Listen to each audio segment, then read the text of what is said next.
ఓం శాంతి. ఈరోజు మురళి 16/3/2025 సండే. అవ్యక్త బాబ్ దాదా గారి మధుర మహావాక్యం. మురళి యొక్క డేట్ 5/3/2004లో బాబా నడిపించిన మురళి. మురళి యొక్క హెడ్లైన్ బలహీన సంస్కారాల సంస్కరణ చేసి సత్యమైన హోలీని జరుపుకోండి, అప్పుడు ప్రపంచం పరివర్తన అవుతుంది.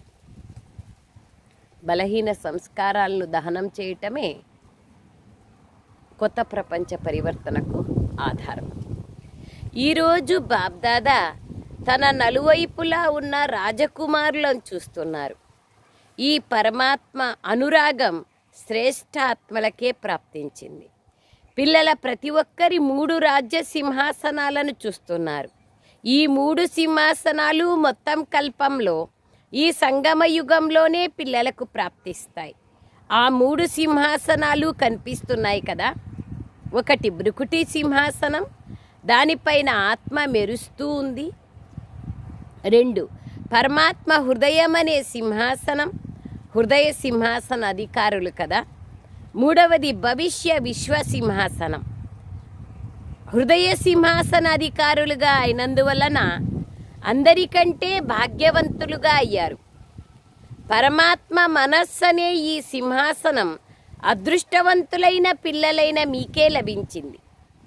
భవిష్య రాజ్య సింహాసనం అయితే ప్రాప్తించాల్సిందే, కానీ అధికారిగా ఎవరవుతారు?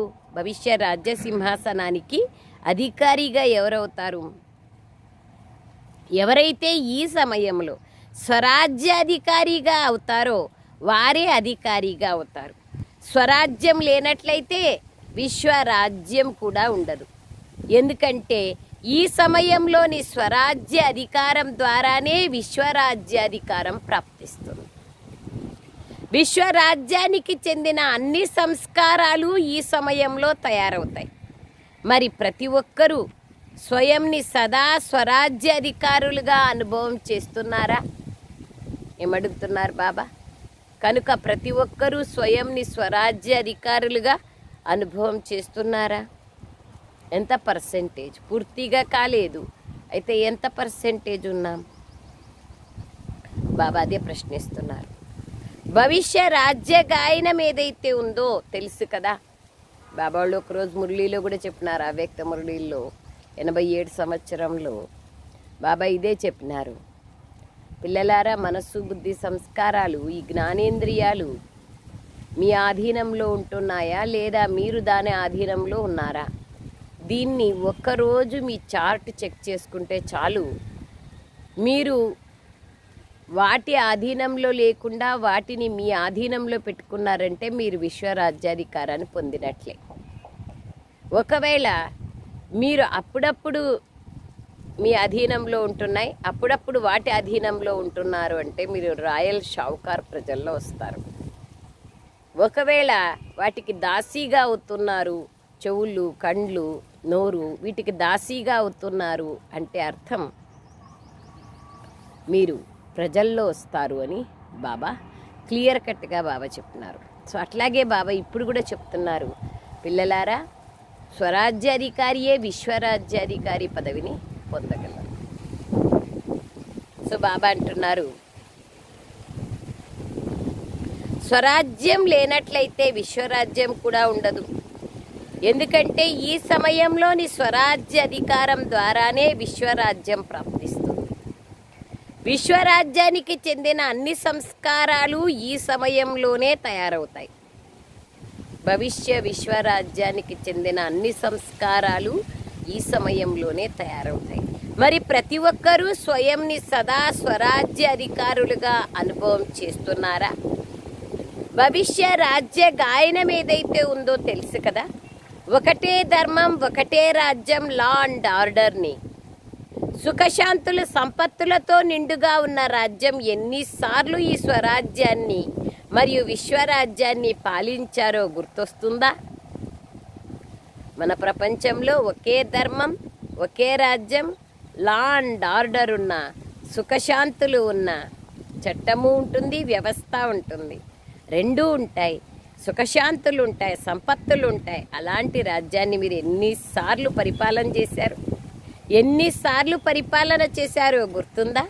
స్పష్టంగా గుర్తుందా? లేదా గుర్తు తెచ్చుకుంటే గుర్తొస్తుందా? గుర్తు తెచ్చుకుంటే వస్తుంది. నిన్న రాజ్యం చేశాం, మరియు రేపు రాజ్యం చేయాలి. ఇలా ఇంత స్పష్టంగా స్మృతి ఉందా? నిన్న రాజ్యం చేశాం, మరియు రేపు రాజ్యం చేయాలి. ఇలా ఇంత స్పష్టంగా స్మృతి ఉందా? ఎవరైతే ఇప్పుడు సదా స్వరాజ్యాధికారిగా ఉంటారో వారికే స్పష్ట స్మృతి ఉంటుంది. మరి స్వరాజ్యాధికారులేనా? బాబా అడుగుతున్నారు. ఎల్లప్పుడూనా లేదా అప్పుడప్పుడా? సదా అన్నదానిని బాబా అడుగుతున్నారు. ఎందుకని? ఈ ఒక్క జన్మలో ఈ జన్మ అయితే చిన్నది. ఈ చిన్న జన్మలో ఒకవేళ సదా స్వరాజ్యాధికారిగా లేనట్లయితే 21 జన్మలకు సదా స్వరాజ్యం ఎలా ప్రాప్తిస్తుంది? బాబా ఎన్నెన్ని విషయాలు చెప్తారు. స్వరాజ్యం అంటే నేను చెప్పిందే నా కళ్ళు వినాలి, నేను చెప్పిందే నా చెవులు వినాలి, చూడాలి కళ్ళు, చెవులు వినాలి, నేను చెప్పిందే నోరు మాట్లాడాలి. ఈ విధంగా నా అధీనంలో ఉండాలి, వాటి అధీనంలో నేనుండి ఇది చెయ్యకూడదుగా ఉండే. అయితే నేను చెప్పింది అంటే పరమాత్మ శ్రీమతమే నేను చెప్పేది, ఇంకా వేరే ఏమీ లేదు. ఆత్మకు ఇప్పుడు పరమాత్మ శ్రీమతం అనేటువంటి పద్ధతి, నియమం తెలిసింది. దాని ఆధారంగా మనము నడవాలి. అదే బాబా అంటున్నారు. ఈ చిన్నపాటి జన్మలో ఒకవేళ సదా స్వరాజ్యాధికారులుగా లేనట్లయితే 21 జన్మలకు సదా స్వరాజ్యం ఎలా ప్రాప్తిస్తుంది?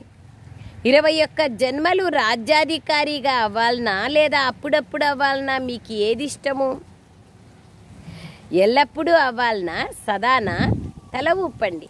అచ్చా, 21 జన్మలే రాజ్యాధికారిగా అవ్వాలనా? రాజ్యాధికారి అనగా రాయల్ ఫ్యామిలీలో కూడా రాజ్యాధికారులు. రాయల్ ఫ్యామిలీలో చాలామంది ఉంటారు, అందులో కొంతమందే రాజ్యాధికారులుగా ఉంటారు. సింహాసనం పైన అయితే కొద్దిమందే కూర్చుంటారు కదా, కానీ అక్కడ సింహాసనాధికారులకు ఎంత స్వమానం ఉంటుందో అంతే రాయల్ ఫ్యామిలీ వారికి కూడా ఉంటుంది. వారిని కూడా రాజ్యాధికారులు అని అంటారు. కానీ లెక్క ఇప్పటి కనెక్షన్తోనే ఉంటుంది. ఇప్పుడు అప్పుడప్పుడైతే అక్కడ కూడా అప్పుడప్పుడే, ఇప్పుడు సదా అయితే అక్కడ కూడా సదా. కనుక బాబ్దాదా నుండి సంపూర్ణ అధికారమును తీసుకోవడం అనగా వర్తమానము మరియు భవిష్యత్తులో సంపూర్ణంగా 21 జన్మలు రాజ్యాధికారిగా అవ్వడం.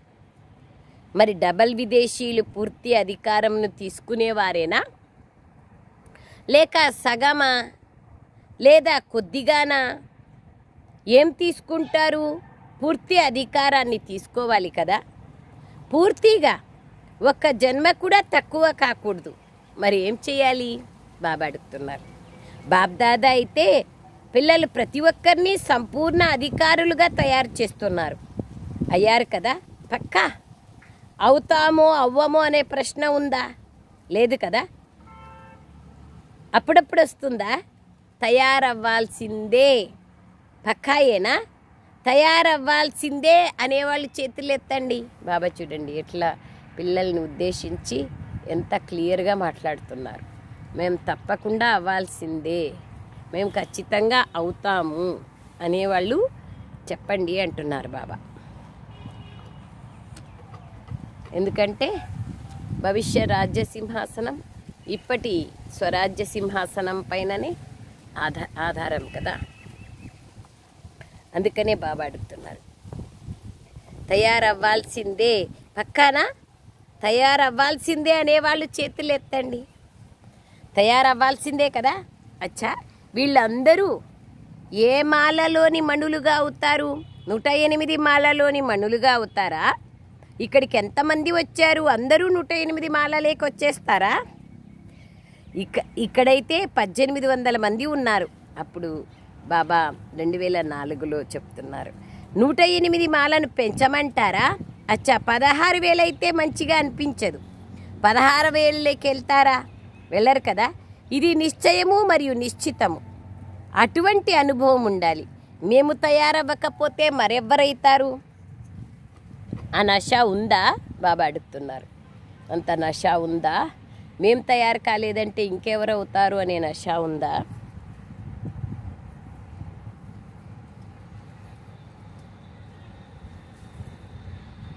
అప్పుడప్పుడు నష తగ్గుతుందా? మీరవ్వకపోతే మరెవ్వరవ్వరు కదా, మీరే అలా తయారయ్యేవారు. మరి చెప్పండి, మీరే కదా పాండవులు, మీరు కూడా అలా అయ్యేవారేనా? అచ్చా, మీ దర్పణంలో సాక్షాత్కారం చేసుకున్నారా? మీ స్వరాజ్యాధికారం అనే దర్పణంలో, జ్ఞానం అనే దర్పణంలో బాబ్దాదా అయితే పిల్లల ప్రతి ఒక్కరి నిశ్చయమును చూసి బలిహారమైపోతారు. ఓహో ఓహో పిల్లలు, ప్రతి ఒక్కరూ ఓహో పిల్లలు. వాహ్వాహ్ వారే కదా. వాహ్వాహ లేదా వైవై అంటున్నారా? ఎందుకు అని కాదు కదా, అప్పుడప్పుడు ఎందుకు అన్నది వస్తుందా? కనుక ఉన్నది వై లేదా హాయ్ లేదా కై క్రై. కానీ మీరైతే ఓహో ఓహో వారు కదా. ప్రపంచంలోని వాళ్ళు వై ఎందుకు అనేవాళ్ళు, హాయ్ అయ్యో అనేవాళ్ళు, క్రై అంటే ఏడ్చేవాళ్ళు. మీరైతే ఓహో పిల్లలు కదా. బాబా ఎంత బ్యూటిఫుల్గా చెప్తున్నారు చూడు. సో బాబా అంటున్నారు, వై అనేవారు, హాయ్ అనేవాళ్ళు, క్రై అనేవారు కాదు కదా, ఓహో అనేవారు కదా. బాబ్దాదాకు డబల్ విదేశీల పైన విశేషమైన శుద్ధ గర్వం ఉంది. ఎందుకని? విదేశీయుల పైన శుద్ధ గర్వం ఎందుకుందని? వాళ్ళు చెప్పినది చేస్తారు అని. భారతదేశంలో బాబాను భారతదేశవాసులైతే బాబాను భారతదేశంలో పిలిచారు. కానీ డబల్ విదేశీయులంటే ఎందుకని శుద్ధ గర్వము? డబల్ విదేశీయులు బాబ్దాదాని తమ సత్యమైన ప్రేమ బంధనంలో బంధించారు. మెజారిటీ వారు సత్యమైన వారు, కొందరు దాచిపెడతారు కూడా. కానీ మెజారిటీ ఎక్కువలో ఎక్కువ మంది తమలోని బలహీనతలు బాబా ముందు పెడతారు. బాబాకు అన్నింటికంటే చాలా గొప్ప విషయం అనిపించేది సత్యత. కనుక భక్తిలో కూడా గాడ్ ఈజ్ ట్రూత్ అని అంటారు. అన్నింటికంటే ఇష్టమైనది సత్యత. ఎందుకంటే ఎవరిలోనైతే సత్యత ఉంటుందో వారిలో స్వచ్ఛత ఉంటుంది. క్లీన్గా మరియు క్లియర్గా, స్వచ్ఛంగా మరియు స్పష్టంగా ఉంటారు. అందువల్ల బాబ్దాదాను డబల్ విదేశీయుల సత్యమైన ప్రేమ అనే తాడు లాగుతుంది. ఎవరో కొందరు కొద్దో గొప్ప మిక్స్ చేస్తారు, కానీ డబల్ విదేశీయులు తమ సత్యతా విశేషతను ఎప్పుడూ వదలరు. సత్యతా శక్తి ఒక లిఫ్ట్ లాగా పనిచేస్తుంది. అందరికీ సత్యత మంచిగా అనిపిస్తుంది కదా. పాండవులు సత్యత మంచిగా అనిపిస్తుందా? మధుబనం వారికి కూడా ఇష్టం అనిపిస్తుంది. నలువైపులా గల మధుబనం వాళ్ళు చేతులెత్తండి. భుజాలు అని దాది అంటూ ఉంటారు కదా. మధుబనం యొక్క భుజాలు అనేక జ్ఞాన సరోవరము, పాండవ భవనము, మ్యూజియము, మన్మోహిని వన్ను ఇవన్నీ అంటూ ఉంటారు కదా. మధుబనం వారు, శాంతివనం వారు అందరూ చేతులెత్తండి. చేతిని పెద్దగా పైకెత్తండి. మధుబనం వారికి సత్యత మంచిగా అనిపిస్తుంది కదా. ఎవరిలో అయితే సత్యత ఉంటుందో వారికి బాబాను గుర్తు చేయటం చాలా సహజమవుతుంది. ఎందుకని? బాబా కూడా సత్యం కదా. కనుక ఎవరైతే సత్యంగా ఉంటారో వారికి సత్యమైన తండ్రి త్వరగా గుర్తుకొస్తారు. గుర్తు చేసుకోవడానికి కష్టపడాల్సిన అవసరం ఉండదు. ఒకవేళ ఇప్పుడు కూడా కష్టం అనిపిస్తుందంటే సూక్ష్మంగా, సంకల్పమాత్రంగా కానీ, స్వప్నమాత్రంగా కానీ సత్యత తక్కువగా ఉన్నట్లు భావించండి. ఇప్పుడు కూడా కష్టం అనిపిస్తుంది అంటే బాబాని సంకల్పం చేసే, స్మృతి చేసేది అంటే సూక్ష్మంగా, సంకల్పమాత్రంలో కానీ, స్వప్నమాత్రంలో కానీ సత్యత తక్కువగా ఉన్నట్లు భావించండి.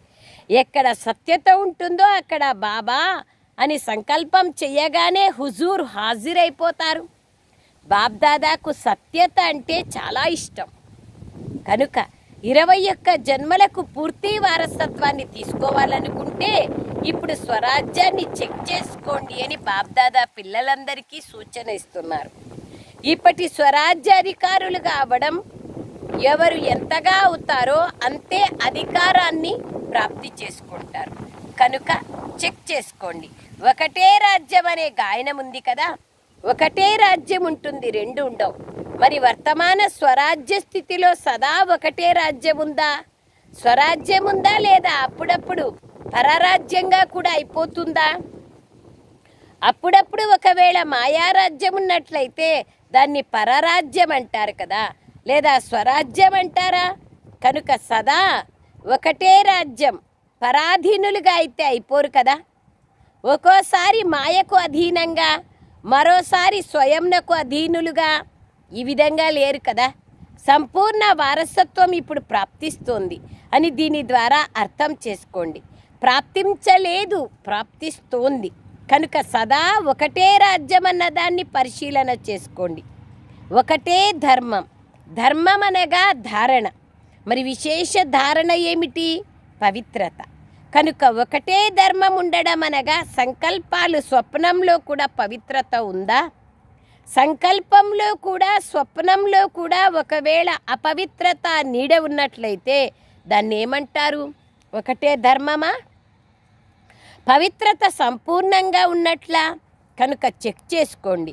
ఎందుకు చెక్ చేసుకోవడము? సమయం చాలా వేగంగా వెళ్తోంది, కానీ ఒకవేళ స్వయం చాలా నెమ్మదిగా వెళ్తుంటే గమ్యానికి చేరుకోలేరు కదా. కనుక పదే పదే చెక్ చేసుకోండి. ఒక్క రాజ్యం ఉందా? ఒక్క ధర్మం ఉందా? లా అండ్ ఆర్డర్ ఉన్నాయా? లేదా మాయ తన ఆర్డర్ నడిపిస్తోందా?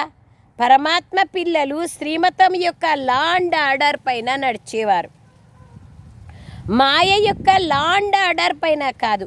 కనుక చెక్ చేసుకోండి. అందరి భవిష్య సంస్కారాలు ఇప్పుడు కనిపించాలి.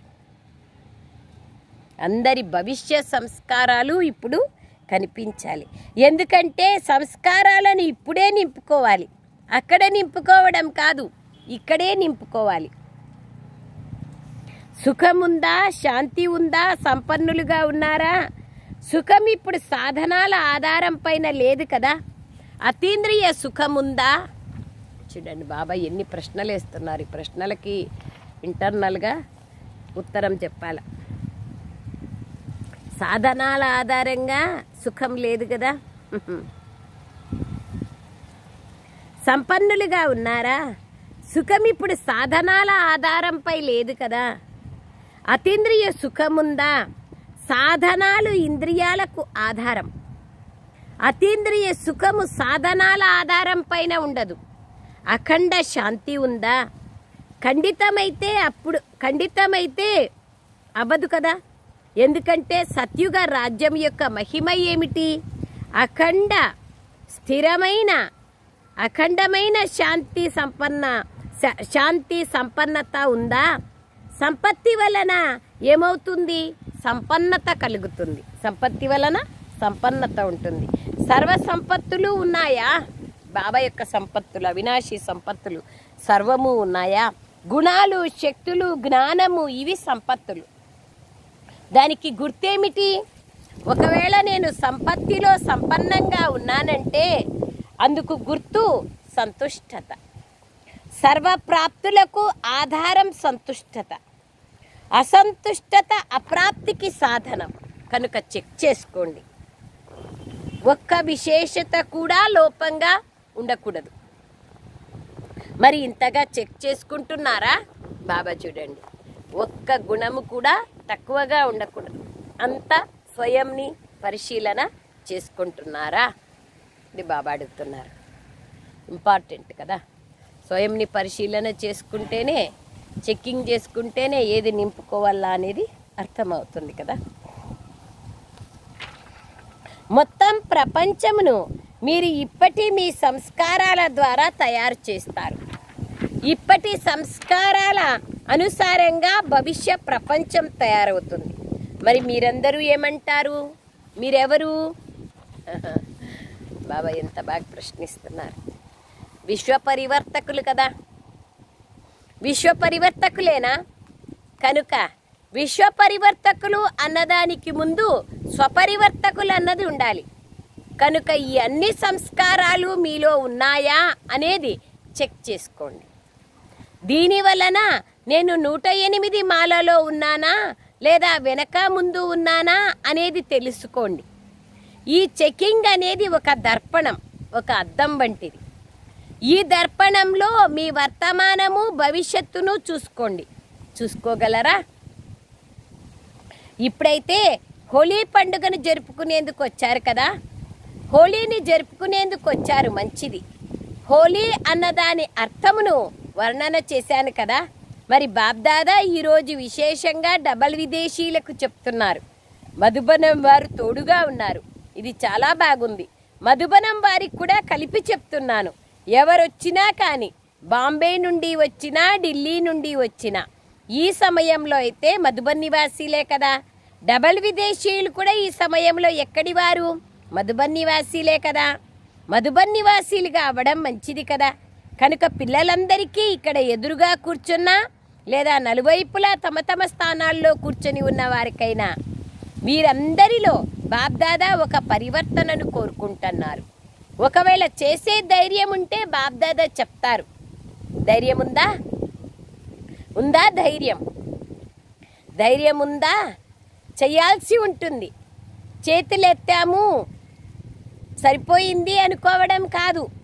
చేతులు ఎత్తడం అయితే చాలా మంచిది, కానీ మనసు చేతిని ఎత్తాలి.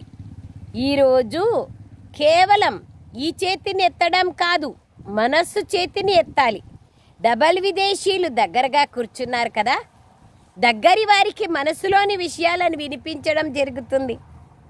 అందరికీ బాబ్దాదా పైన, సేవల పైన చాలా మంచి ప్రేమ ఉంది.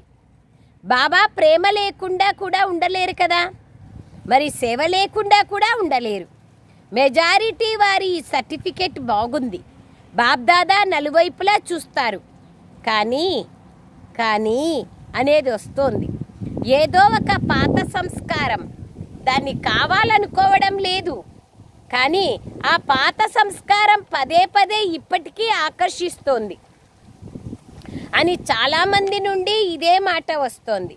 హోలీని జరుపుకోవడానికి వచ్చినప్పుడు మరి హోలీ అర్థం ఏమిటంటే గడిచిపోయిందేదో గడిచిపోయింది, అయిపోయింది అని. కనుక ఏ సంస్కారమైనా ఏ కొంచెం ఉన్నా కానీ 5% ఉన్నా, 10% ఉన్నా, 50% ఉన్నా, ఎంతైనా ఉండనివ్వండి, తక్కువలో తక్కువ 5% ఉన్నా కానీ ఈరోజు సంస్కారాల హోలీని కాల్చేయండి, వెలిగించండి. సంస్కారం అనేది మధ్య మధ్యలో అలజడి చేస్తుంది.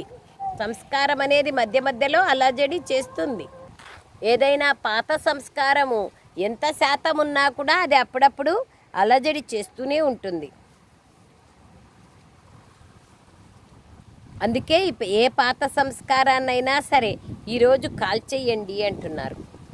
అందరూ భావిస్తారు కదా. కనుక హోలీ అంటే ఒకటి కాల్చడం, 2 రంగులు వేసుకోవడం, 2 రకాల హోలీ ఉంటుంది. మరియు హోలీ అన్నదాని అర్థం కూడా జరిగిపోయిందేదో జరిగిపోయింది అని అర్థం.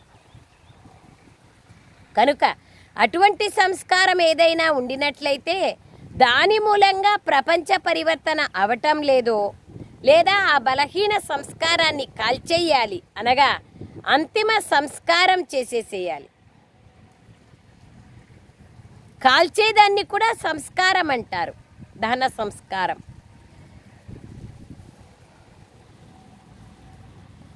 మనుషులు చనిపోతే అంతిమ సంస్కారం చేయాలి అంటారు, అనగా సదాకాలానికి అంతం చెయ్యటం. మరి ఈరోజు సంస్కారానికి కూడా అంతిమ సంస్కారం చేయగలరా?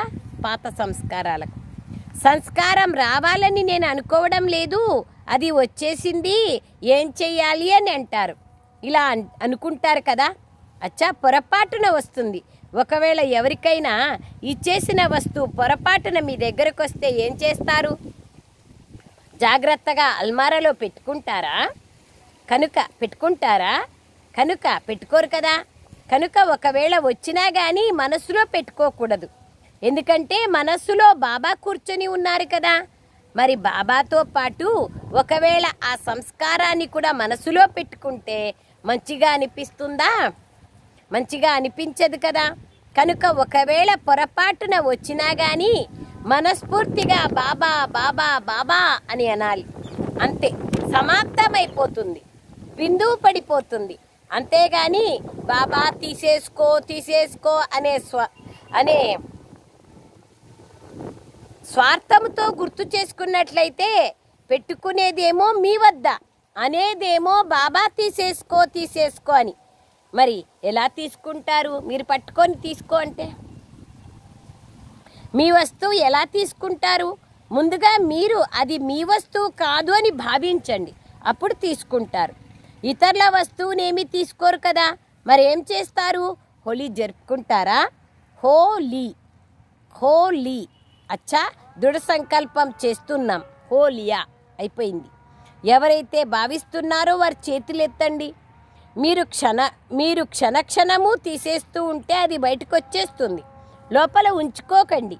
ఏం చేయాలి, ఎలా చేయాలి? పోవడం లేదు ఇలా అనుకోవద్దండి, తీసేయాల్సిందే. మరి దృఢ సంకల్పం చేస్తారా? ఎవరైతే చేస్తారో వారు మనస్ఫూర్తిగా చేతులెత్తండి. పైకి చేతులెత్తడం కాదు, మనస్ఫూర్తిగా మనస్సులో చేతులెత్తాలి, మనస్సుతో చేతులెత్తాలి. కొందరు చేతులెత్తడం లేదు బాబా అంటున్నారు. వీరు చేతులెత్తడం లేదు, చాలా మంచిది, అభినందనలు. ఎప్పటి వరకు చేతులెత్తకుండా ఉంటారు? ఒకవైపేమో అడ్వాన్స్ పార్టీ వాళ్ళు బాబ్దాదాని పదే పదే అడుగుతున్నారు, రెండవ వైపు ప్రకృతి కూడా పరివర్తన చెయ్యండి అని బాబ్దాదాకు అర్జీ పెడుతోంది. ఇప్పుడు ఎప్పుడు పరంధామం యొక్క ద్వారాన్ని తెరుస్తారు అని బ్రహ్మబాబా కూడా అడుగుతున్నారు. తోడుగా వెళ్ళాలి కదా, ఇక్కడే ఉండిపోరు కదా, అందరూ కలిసి గేట్ని తెరుస్తారు. తాళాన్ని బ్రహ్మబాబా తీసినా కానీ తోడుగా అయితే ఉంటారు కదా. కనుక ఇప్పుడు ఈ పరివర్తన చెయ్యండి, తీసుకురాకండి, అంతే. నా వస్తువు కాదు, ఇతరులది. రావణ్ణి వస్తువు ఎందుకు పెట్టుకుంటారు? ఇతరుల వస్తువుని పెట్టుకుంటారా? పాత సంస్కారాలు ఇతరుల వస్తువులు కదా. మరి ఇది ఎవరిది? రావణ్ణిది కదా. అతని వస్తువుని మీరెందుకు పెట్టుకున్నారా? పెట్టుకోకూడదు కదా. పక్కా? అచ్చా, మరి రంగుల హోలీని జరుపుకోండి, మీ ఇష్టం. కానీ ముందుగా ఈ హోలీని జరుపుకోవాలి. మీరు చూస్తున్నారు కదా, మీ మహిమ దయాస్వరూపులు అని కదా. మీరు దయాస్వరూప దేవీలు దేవతలు కదా. మరి దయరాదా? మీ సోదరులు ఎంతగానో దుఃఖంతో ఉన్నారు. వారి దుఃఖాన్ని చూస్తుంటే దయ రావటం లేదా? దయ కలుగుతుందా? కనుక సంస్కారాలను మార్చుకుంటే సంసారం మారిపోతుంది. కనుక సంస్కారాలను మార్చుకుంటే సంసారం మారిపోతుంది. సంసారం అంటే ప్రపంచం. ఎప్పటి వరకైతే సంస్కారాలను మార్చుకోరో అప్పటి వరకు సంసారం మారదు. మరి అట్లా అనుకోద్దండి, మెజారిటీ మారినారంటే మారిపోతుంది, నేను మారే వరకు మారదులే అనుకోవకండి. అందరూ దృష్టిని తీసుకోవాలని ఈరోజు సంతోషకరమైన వార్తని విన్నారు. మంచి విషయం. బాబ్దాదా అయితే పిల్లల ఆజ్ఞాకారి. కానీ అనే మాటను విని నవ్వుతారు. నవ్వండి, మంచిదే. దృష్టి ద్వారా సృష్టి మారుతుంది అని దృష్టి గురించి అంటారు. నేటి ఈ దృష్టి ద్వారా సృష్టి పరివర్తన చేయాల్సిందే. ఎందుకంటే సంపన్నత మరియు ఏ ప్రాప్తులైతే ఉన్నాయో వాటి అభ్యాసం చాలా సమయం నుండి ఉండాలి. సమయానికి అయిపోతుందని అనుకోవకండి. చాలా సమయం యొక్క రాజ్యభాగ్యం తీసుకోవాలనుకుంటే చాలా సమయం యొక్క సంపన్నత కూడా ఉండాలి, సంతుష్టత సంపన్నత ఉండాలి. మంచిగా ఉన్నారా? డబల్ విదేశీయులు సంతోషంగా ఉన్నారా? అచ్చా, నలువైపులా ఉన్న 3 సింహాసనాధికారులైన విశేషాత్మలకు, సదా స్వరాజ్యాధికారి విశేషాత్మలకు, సదా దయాహృదయులుగా అయ్యే ఆత్మలకు సుఖము శాంతి యొక్క అంచెలినిచ్చే మహాదాని ఆత్మలకు, సదా దృఢత మరియు సఫలతను అనుభవం చేసుకునే బాబా సమానమైన ఆత్మలకు బాబ్దాదా గారి ప్రియ స్మృతులు మరియు నమస్తే. हम रूहानी बच्चों की रूहानी मात पिता बाप दादा को याद प्यार गुड मॉर्निंग और नमस्ते नमस्ते नमस्ते बाबा नमस्ते. థ్యాంక్ యూ బాబా. అవ్యక్తవాణి కదా వరదానం. సంకల్పాలు మరియు మాటల యొక్క విస్తారాన్ని సారంలోకి తీసుకొచ్చే అంతర్ముఖిగా కండి. వ్యర్థ సంకల్పాల విస్తారాన్ని ఇముడ్చుకొని సారరూపంలో స్థితులవ్వడం మరియు నోటి మాటల వ్యర్థాన్ని ఇముడ్చుకొని సమర్థంలోకి అనగా సారరూపంలోకి తీసుకురావడమే అంతర్ముఖత. మనసు యొక్క సంకల్పాలను వేస్ట్ కాకుండా, మాటలు వేస్ట్ కాకుండా అంతర్ముఖిగా ఉండండి. అదే అంతర్ముఖత. ఇటువంటి అంతర్ముఖులైన పిల్లలే శాంతి శక్తి ద్వారా భ్రమిస్తున్న ఆత్మలకు సరైన గమ్యాన్ని చూపించగలుగుతారు. ఈ శాంతి శక్తి అనేక ఆత్మిక రంగులను చూపిస్తుంది. సైలెన్స్ శక్తి ద్వారా ప్రతి ఆత్మ యొక్క మనస్సులోని మాటలు సముఖంగా మాట్లాడుతున్నంత సమీపంగా వినిపిస్తాయి. అంతర్ముఖిలే సైలెన్స్ శక్తితో ఉండగలరు. సైలెన్స్ శక్తి ఉంటే భ్రమిస్తున్న ఆత్మలకు గమ్యాన్ని చూపించగలరు. సైలెన్స్ శక్తితో ఆత్మిక రంగులు చూపిస్తుంది. శాంతి శక్తి ప్రతి ఆత్మ యొక్క మనసులోని మాటలను సమ్ముఖంగా విన్నంత సమీపంగా అనుభవం చేపిస్తుంది. శాంతి శక్తి చాలా గొప్ప శక్తి. 86, 87లో బాబా శాంతి శక్తి గురించిన మురళి నడిపించినారు. శాంతి శక్తి ఎంత గొప్ప విశేషత ఉంది శాంతి శక్తిలో అని బాబా మురళి నడిపించినారు. ఎట్లా శాంతి శక్తి జమ అవుతుంది అనే దానికి అంతర్ముఖత. ఏకాంతవాసిగా కాండి. ఏకాంతవాసిగా కావడానికి ఏకాగ్రతని ధారణ చేయండి అని బాబా తెలియజేస్తున్నారు. స్లోగన్: స్వభావము, సంస్కారము, సంబంధము, సంపర్కాలలో లైట్గా ఉండడం అనగా ఫరిస్తాగా అవ్వడం. స్వభావము, సంస్కారము, సంబంధము, సంపర్కాలలో లైట్గా ఉండడం అనగా ఫరిస్తాగా అవ్వడం. అవ్యక్త ప్రేరణ. సత్యత మరియు సభ్యత అనే కల్చర్ని, సంస్కృతిని ధారణ చేయండి. సత్యమైన మనస్సు కల సత్యవాది పిల్లలు సత్యత యొక్క మహానత కారణంగా క్షణంలో బిందువుగా అయ్యి బిందు స్వరూపుడైన బాబాని స్మృతి చెయ్యగలరు.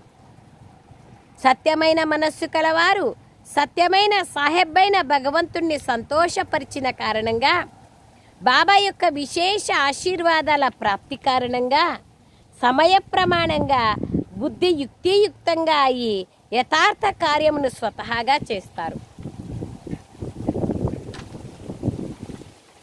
బాబాతో సత్యంగా ఉండే కారణంగా, ఆశీర్వాదాల శక్తి ఉన్న కారణంగా సమయ ప్రమాణంగా బుద్ధి యుక్తియుక్తంగా పనిచేస్తుంది. యథార్థ కార్యమును స్వతహాగా చేస్తారు. ఎందుకంటే బుద్ధిమంతుల బుద్ధిని అంటే బుద్ధివంతులకు బుద్ధివంతుడైన బాబాను సంతోషపరిచారు. కాబట్టి వాళ్ళు సంతోషంగా స్వతహాగా వాళ్ళ యొక్క బుద్ధి మంచి నిర్ణయాన్ని తీసుకుంటుంది. అచ్చా. ఓం శాంతి. Thank you Baba. Thank you.